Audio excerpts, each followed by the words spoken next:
इस कार्यक्रम की पुण्यार्जक हैं श्रीमती शशि लोहाड़िया धर्मपत्नी श्री अनिल लोहाड़िया मुरादाबाद, श्रीमती वर्षा जैन धर्मपत्नी श्री विकास जैन गुड़गांव, श्रीमती उमा जैन धर्मपत्नी श्री योगेश जैन गुड़गांव, राजकुमार जैन, मधु जैन, मनोज जैन, रूबी जैन, अजय जैन, पायल जैन, अक्षत जैन, अर्पण जैन, प्रेरणा जैन व आन्या जैन, श्रीमती रीटा जैन धर्मपत्नी श्री नरेश जैन, चंदरनगर अजमेर। सब कुछ बाहर से मिल सकता है, रत्नत्र ही अंदर से मिल सकता है। जब हमारी जो दृष्टि बाहर पदार्थों की तरफ है वो परमात्मा की तरफ हो जाएगी, बस मोक्ष मार्ग प्रारंभ हो जाएगा। मोक्ष के लिए प्रारंभ में कुछ नहीं छोड़ना पड़ता है। आपको पता है, जहाँ अहंकार आता है वहाँ विद्वेष हो जाता है, और जहाँ प्रेम आता है वहीं आपके आमने से कहा था कि जब ये पता चल जाए, कोई आप किसी के पास बैठे हैं और पता चल जाए कि ये वैसा व्यक्ति है खराब, आप तुरंत वहां से सरक जाते हैं। युद्ध भी होता है तो अपनों का भला चाहते हैं आप। हिंदुस्तान और पाकिस्तान का हो तो किसको चाहोगे भला? हिंदुस्तान का चाहोगे। और हिंदुस्तान में हिंदू और मुस्लिम का हो तो हिंदू हिंदू का चाहेगा, मुसलमान मुसलमान का चाहेगा। लेकिन यदि जैन और हिंदुओं में हो तो फिर आप किसका? अपनी समाज का भला चाहोगे, और उसमें भी आपका और पड़ोसी में हो जाए। एक समाज में ही आपका युद्ध और पड़ोसी में हो जाए विरोध, तो अपने परिवार का भला चाहोगे, और परिवार में भी विरोध हो जाए, आपका और आपके बेटे से लड़ाई हो जाए तो फिर अपना भला चाहोगे, और अपने भले में भी सिर और पैर काटने की नौबत आए कि सिर कटेगा या पैर कटेगा, तो फिर किसको कटना पड़ेगा? पैर को ही काट दोगे कि सिर तो बचेगा? तो ध्यान रखना, धर्म सिर की तरह है। धर्म को बचा लोगे तो तुम्हारे जीवन बच जाएगा। और विज्ञान पैर की तरह है, चलने के लिए जूता तो देता है लेकिन जिंदगी नहीं देता है। और ऐसी जिंदगी बार बार कहाँ मिलती है? एक मंत्री का जन्मदिन का महोत्सव था और बहुत बड़े राजा महाराजा बड़े बड़े मंत्रीगण आए थे, लेकिन वहीं एक भिखारी भी आया, और भिखारी ने कहा कि मुझे भी जाना है अंदर, कुछ देना है। तो लोगों ने उसे डांटा, कहने लगे तू क्या देगा, तू तो खुद फटे हाल है। उसने कहा मुझे जाना है। सब ने मना किया, और वो मंत्री बहुत अच्छा था जिसका जन्मदिन था, उससे पता चला। उसने कहा आ जाने दो अंदर, और अंदर बुलाया। उसने पैर छुए उस भिखारी ने, और पैर छूकर, एक किंवदंती होती है, काल्पनिक कहानी है कि कहते हैं उसने पैर छुए, आंसू से पैर धो दिए, और बोला मेरी उम्र तुम्हें लग जाए, और वो खत्म हो गया। ध्यान रखना, मेरी उम्र तुम्हें लग जाए, इसका मतलब जितनी भेंटें थी वो सब झूठी भेंट थी। एक भिखारी भी सच्ची भेंट देकर चला गया। परमात्मा का भक्त यही कहता है कि जिंदगी रहे तो तेरे नाम के साथ रहे, यदि मौत भी आएगी तो तेरा नाम मेरे मुख से क्या, मुख से तो कुछ भी ले लो। अपने बच्चों का भी नाम तुम महावीर और पारसनाथ रख लेते हो, लेकिन भगवान तुम्हारे गुणों में, हमारी कभी भी तुम्हारे गुणों से विरक्ति नहीं हो जाए। जब तक मुझे मेरी जिंदगी है, जब तक मेरी सांसें से मेरा कहो जैन मार्ग में रुचि रहे, अन्य मार्ग से मेरी विरक्ति रहे। और कह दिया जब तक मेरी जिंदगी से भगवान मेरा दिल से नमस्कार हो। आज तो हम ऊपर ऊपर से झुकते हैं, हमारे हाथ और मस्तिष्क झुकते हैं, दिल कभी नहीं झुकता है।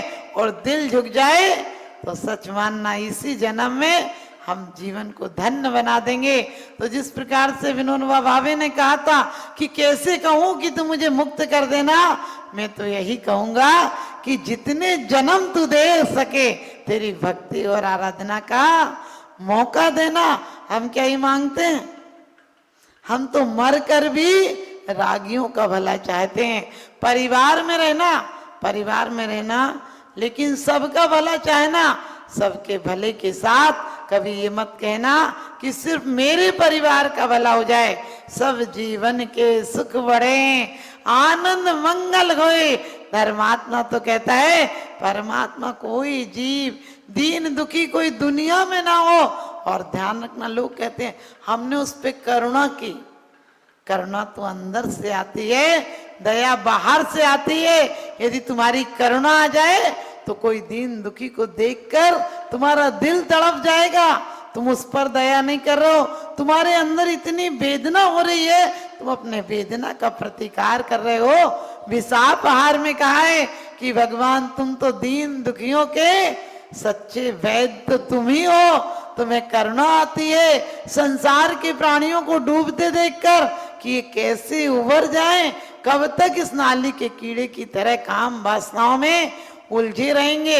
हम सब चाहते हैं कि सुविधाएं हों और सुख हो, लेकिन कहा है जठे दिट्ठी वटे पिट्ठी, यही मोक्ष की चिट्ठी। संसार में रहो, सम्यक दर्शन हो जाएगा। तो संसार में जब तक तुम्हारी पर्यायें शेष रहेंगी, एक से एक श्रेष्ठ पद मिल जाएंगे। लेकिन अभी नजरिया को बदलो, अभी अपना और अपने परिवार का, अपने समाज का सिर्फ भला मत चाहो, सबका भला चाहो। किसी धर्म की निंदा में समय मत गुजारो। तुम्हें करना है तो अपने धर्म की, सच्चे धर्म की प्रभावना इतनी करो कि अंधेरे तेल के दीपक खुद बुझ जाएं। लोग कहते हैं धर्म की प्रभावना कैसे करें, इन पोस्टरों को हटाओ, ये गंदे पोस्टर हैं। मैं कहती हूँ गंदे पोस्टर को हटाने में अपनी मेहनत मत लगाओ, अच्छे पोस्टर इतने लगाओ कि गंदे पोस्टर नजर नहीं आए। और आज तो हालत कैसी है, सच बताना, आज प्रदर्शन का जमाना है।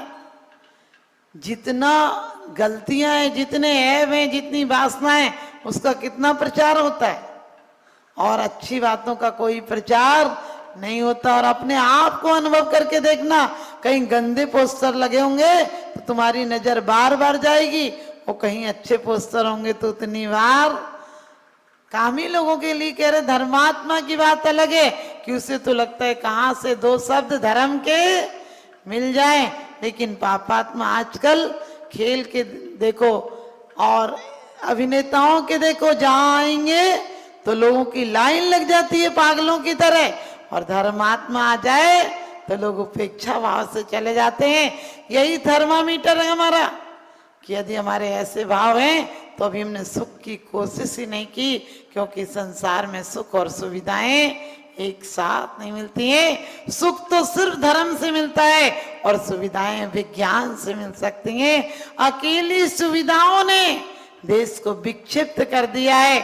जहां जहां अकेली शिक्षाएं बढ़ी, जिस जिस देश में, वहां मानसिक टेंशन, मानसिक विक्षिप्तता ज्यादा बढ़ गई है। वहां लोग ज्यादा शांत हो गए, वहां ज्यादा सुसाइड करते हैं। आपने सुना हमारे यहाँ के ऋषि मुनिगण लंबी उम्र जीते थे, क्योंकि उनके अंदर वो शक्ति, प्रकृति से शक्ति लेने की शक्ति थी। प्रकृति से जब जंगलों में रहते थे तो उन्हें उस वायु और जल वायु से सारे तत्व मिल जाते थे जो भोजन से भी नहीं मिलते हैं। आज हम एसी में रहने लगे। कभी विचार करना, एसी में रहने वाला और छत पे सोने वाला दोनों सुबह उठेंगे तो एक मरा मरा सा उठेगा, एक ताजगी से उठेगा। क्योंकि प्रकृति ने हमें सब कुछ दिया है। जो प्रकृति में जीता है वो संस्कृति से जुड़ जाता है, और जो प्रकृति के विरुद्ध चलता है वो विकृति से ग्रसित हो जाता है। तो हमें कोशिश करना है। परमात्मा ने हमें प्रकृति दी है। एक राजा बीमार हो गया, लोग बड़े चिंतित थे कि राजा कैसे ठीक हो। एक फकीर आया, लोगों ने सुना था उस फकीर के बारे में कि हर दवा देता है, किसी भी बीमारी की दवा देता है और लोग ठीक कर देता है। मंत्रीगण आदि, राजकुमार आदि पहुंचे और कहने लगे फकीर से कि मैंने सुना है तुम दवा देते हो, ठीक हो जाते हैं। उसने कहा हाँ दवा देता हूँ। वह राजा के पास गया और राजा से बोला कोई बीमारी है, ठीक हो जाओगे। वो तो आधा उसे लगा ठीक हो गया, क्योंकि आप भी डॉक्टर के पास जाएं और डॉक्टर कहे अब आई हो, मरने के लिए अब कुछ नहीं हो सकता है, तो तुम्हें लगेगा मर गए। लेकिन डॉक्टर कहे चिंता मत करो, छोटी सी बीमारी, ठीक हो जाओगे।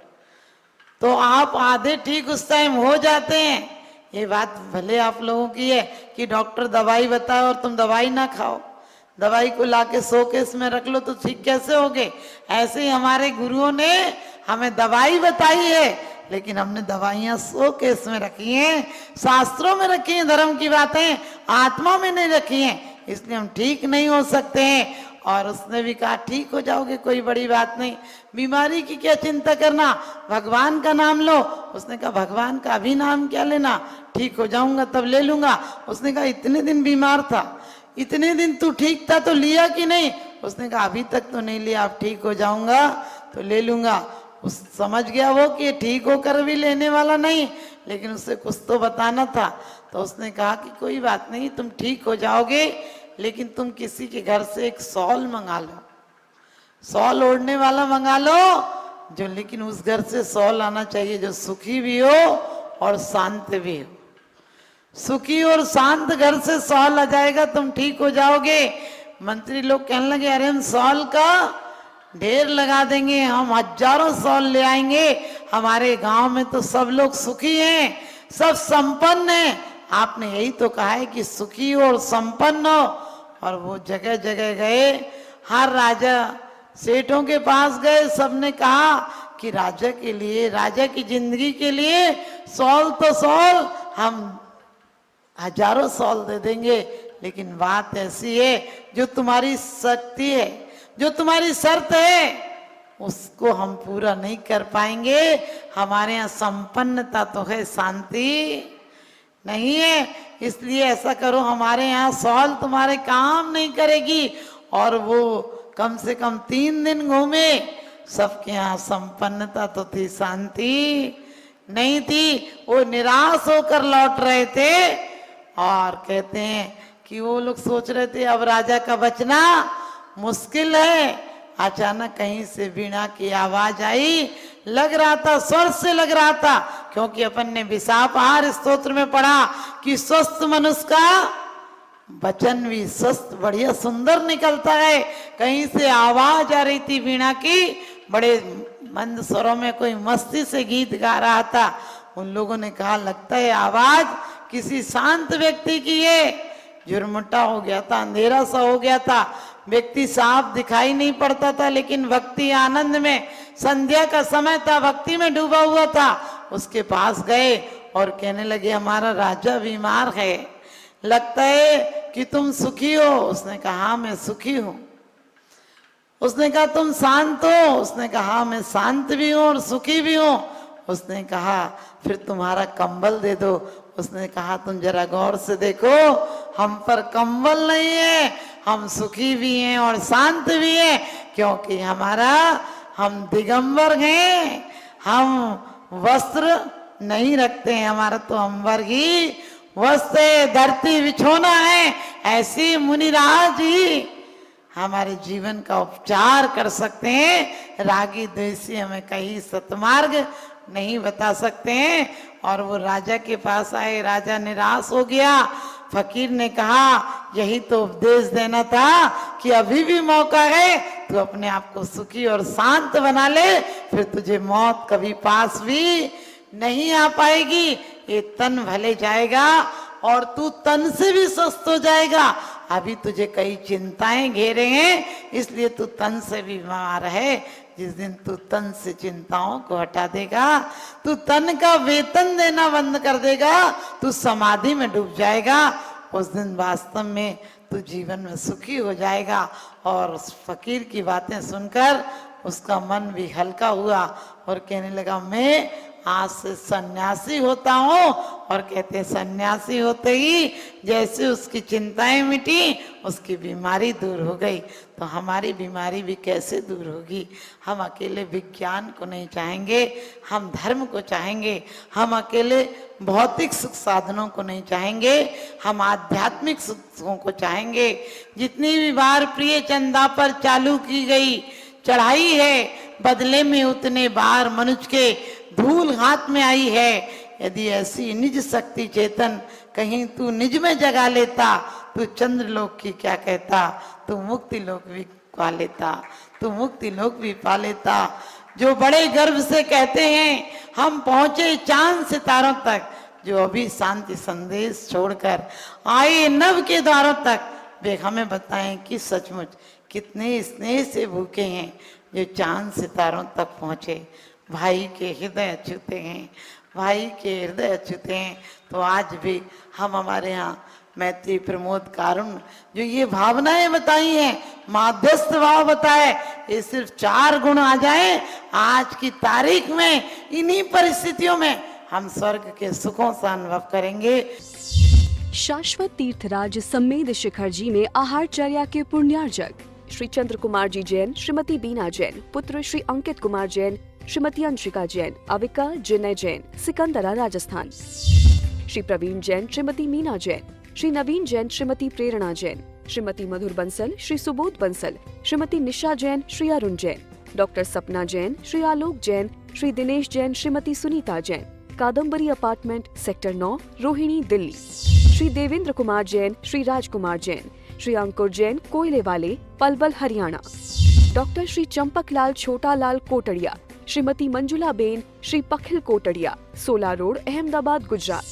स्वर्गीय श्री मौजी राम जी जैन की पुण्य स्मृति में श्रीमती ममता जैन एवं पुत्र श्री कैलाश जैन, श्रीमती अनीता जैन सपरिवार, रजा खेड़ी वाले, बाथ वर्ल्ड, पीतमपुरा, दिल्ली।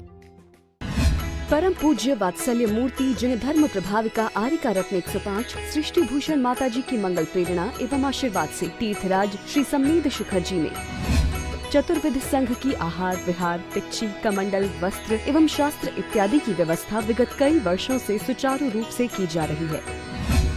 इस पुनीत कार्य से जुड़कर आप भी घर बैठे धर्म लाभ उठा सकते हैं।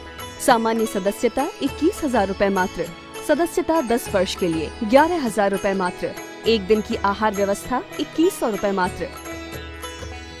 आप अपनी दान राशि निम्नलिखित खाते में जमा करा सकते हैं। Account name Srishti Mangalam foundation, bank state bank of India, account number 384026222185, IFS code SBIN 0000631, account name Srishti Mangalam foundation, bank ICICI bank, account number 02500500528, IFS code ICIC 0000250,